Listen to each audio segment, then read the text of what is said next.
चुनाव में मंच पर उपस्थित प्रदेश सरकार में मंत्रिमंडल के मेरे सहयोगी, प्रदेश के गन्ना मंत्री चौधरी लक्ष्मी नारायण जी, प्रदेश के बेसिक शिक्षा विभाग के मंत्री श्री संदीप सिंह जी, क्षेत्रीय अध्यक्ष श्री गुरविजय सिंह साके जी, क्षेत्रीय प्रभारी श्री संतोष सिंह जी, प्रदेश के उपाध्यक्ष दिनेश शर्मा जी, जिला के अध्यक्ष श्री कृष्णपाल सिंह जी, माननीय सांसद सतीश गौतम जी, श्री अनूप वाल्मीकि जी, माननीय विधायक श्री जयवीर सिंह जी, रविंद्र पाल सिंह जी, अनिल परासर जी, श्रीमती मुक्ता संजीव राजा जी, श्री राजकुमार सहयोगी जी, मानवेंद्र प्रताप सिंह जी, ऋषिपाल सिंह जी, राजेश चौधरी जी, आरपी सिंह जी और भारतीय जनता पार्टी के हमारे लोकप्रिय प्रत्याशी श्री सुरेंद्र दिलेर जी से जुड़े हुए मेरे सभी उपस्थित बहनों और भाइयों, मैं सबसे पहले आप सबका मैं अभिनंदन करता हूं कि दोपहर 12 बजे से आप लोग यहां पर खड़े होकर के सुरेंद्र दिलेर को अपना आशीर्वाद दे ही रहे हैं, लेकिन इतने उत्साह के साथ आपने मेरा इंतजार किया है। बहनों भाइयों, मैं भी 9 बजे वाराणसी में चल करके पहले फूलपुर गया हूं, फूलपुर से कानपुर आया हूं और कानपुर से अब मैं आपके बीच खैर में आया हूं। मैं तो आज केवल आपसे यही अपील करने के लिए आया हूं, अलीगढ़ भूला नहीं होगा, अलीगढ़ को भूलना भी नहीं चाहिए।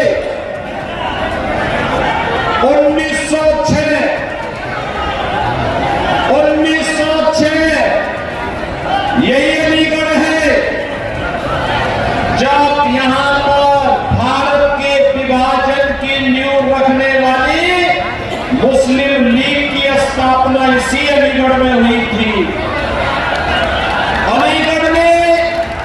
अलीगढ़ में उनकी चलने नहीं थी,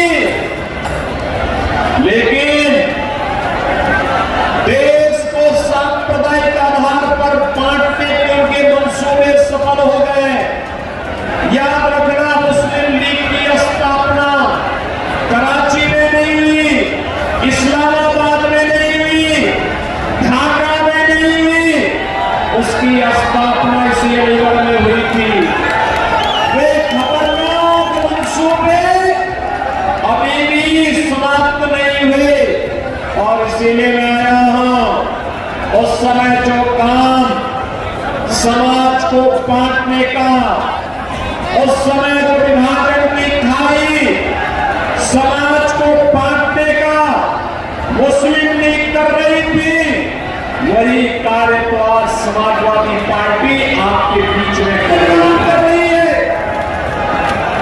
देश का दुर्भाग्यपूर्ण 1947 में विभाजन हुआ, लाखों निर्दोष नागरिक काटे गए, लेकिन सत्ता में ऐश करने वाले अपनी राष्ट्रीय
मंसूबों को हमें सफल नहीं होने देना है,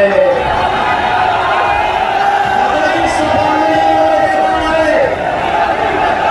याद करिए 2017 के पहले के उत्तर प्रदेश में यहां करना होता था, कर्फ्यू लगते थे, विकास के कार्य ठप पड़े हुए थे, बेटी और बहन की सुरक्षा खतरे में थी, नौजवान के रोजगार पर डकैती डालते थे, गरीब के हक पर ये लोग उसको छीनने का कार्य करते थे।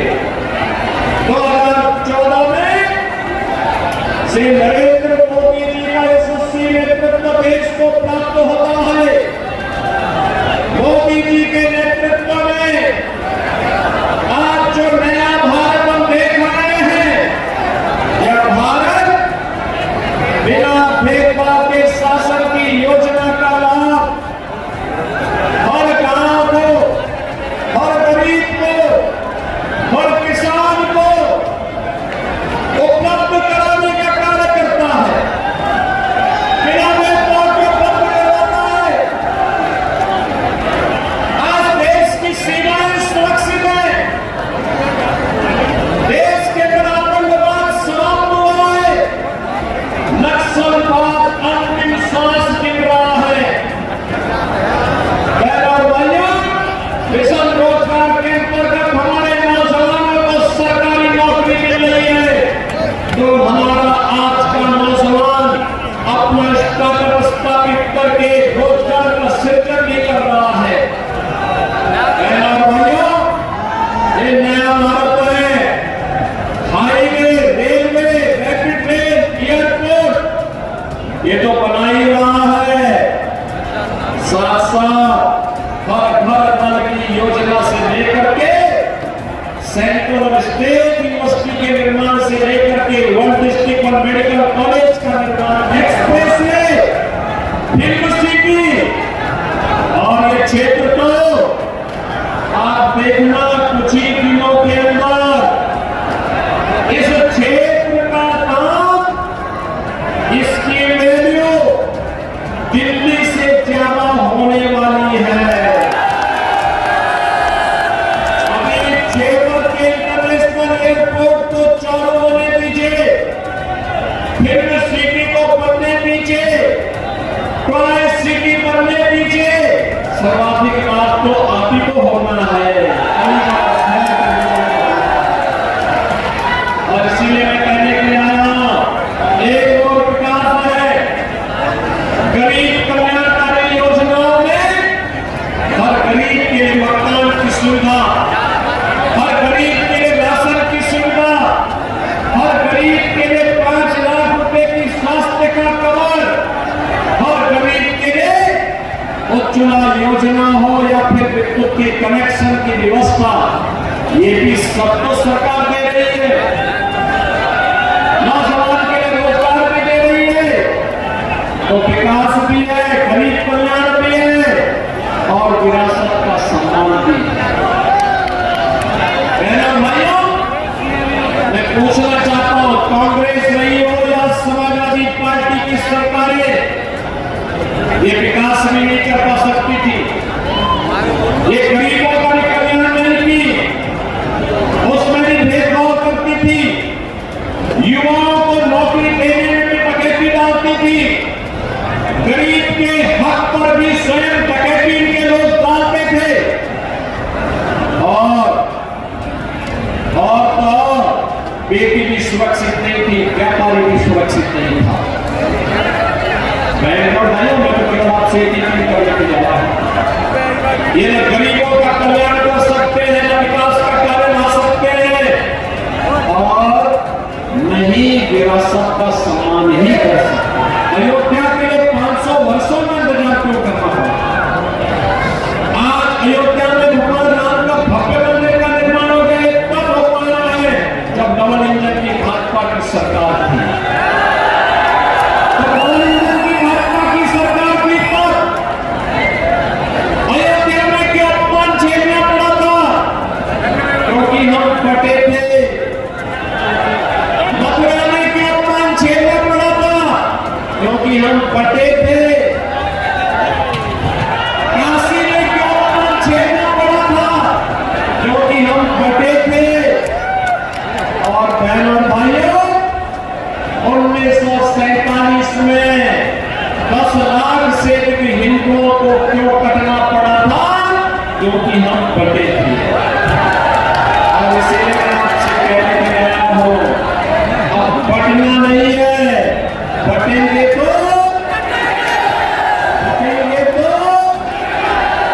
बटना नहीं है। अब तो एक रहेंगे, एक रहेंगे।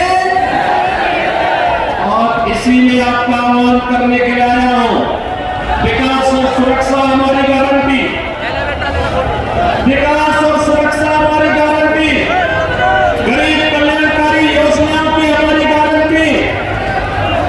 लेकिन समाज को बांटने वाले तत्वों से सावधान रहते हुए विकसित भारत की परिकल्पना के लिए जो कार्य हो रहा है, राजा महेंद्र प्रताप सिंह जी के नाम पर अलीगढ़ में विश्वविद्यालय का निर्माण, या फिर पाकिस्तान की रूह कंपाने के लिए आपके अलीगढ़ में एक डिफेंस कॉरिडोर का निर्माण, ये सभी को है, ये सभी बात अपने हो रहा है। यहां का नौजवान जब अब सीमा पर जाएगा, वह भी कहेगा कि ये तोप तो मेरे अलीगढ़ में बनी है। और अलीगढ़ की तोप जब सीमा पर थका पर एक साथ दुश्मन की तरफ अपनी मार करते हुए गरजेगी, तो पाकिस्तान की रूहें कम जाएंगी।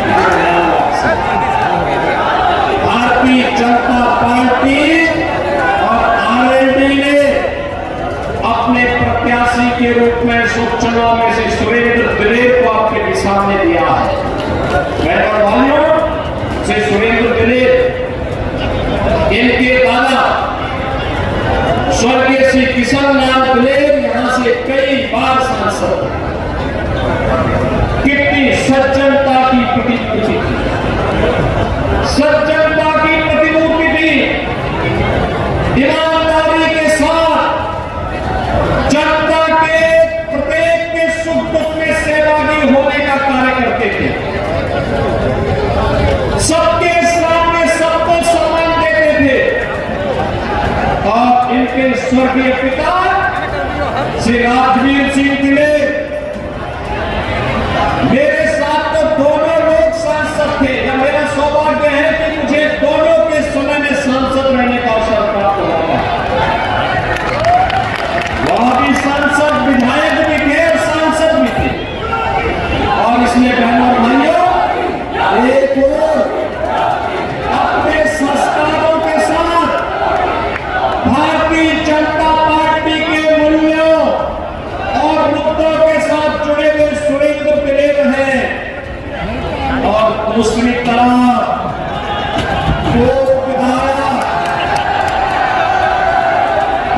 विधायक स्वर्गीय मलखान सिंह के हत्यारों को संरक्षण देने वाले लोग हैं।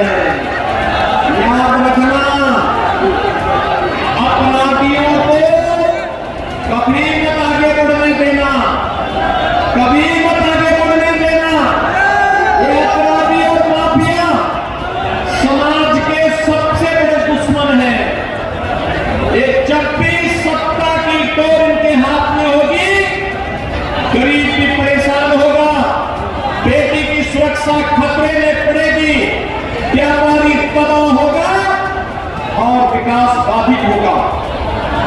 इन अपराधियों की जगह तो जेल होनी चाहिए या फिर अपराधियों की जगह जहन्नुम होनी चाहिए। और इसीलिए